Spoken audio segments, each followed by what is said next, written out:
years ago, before there was even an idea for a Rock and Roll Hall of Fame, Ian Hunter recorded a song called Cleveland Rocks. Little did he know it would become the anthem of Cleveland's successful drive to become home to the Hall. And yet there he was Saturday night with his partner, ex-Bowie guitar star Mick Ronson, giving the proceeds of their Cleveland show to help build the Hall.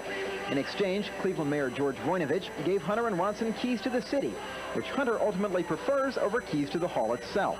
Somehow building a place like that makes it very establishment, so there's a lot of ambivalence around, you know. I mean, I have to tell you, I did it more for Cleveland, because I think if it's going to happen, it should happen here, because I don't think this is an industrial town. The record business is not here that much, so it would be better to be here than in New York or LA. The Hunter Ronson show helped, but just where does Cleveland stand as far as meeting its November 15th deadline of $40 million? Yeah, we're well on our way at $37 million announced publicly a couple of weeks ago. We've closed that gap, and we're well on our way to achieving our interim goal of $40 million.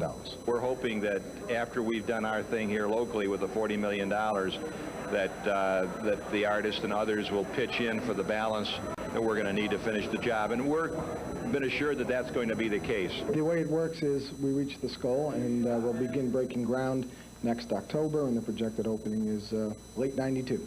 I think it'll help Cleveland a lot. Cleveland rocks! Cleveland did a lot about making rock and roll famous, so they deserve the Rock and Roll Hall of Fame.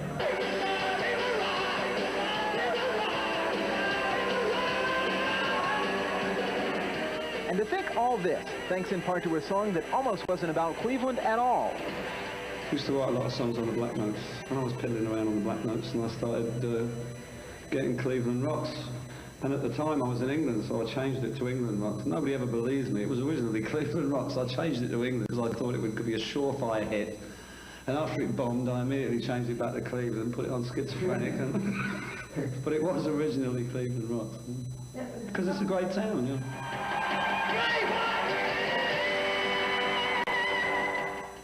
Also on hand for that show, joining in on some encores, was Joe Elliott of Def Leppard.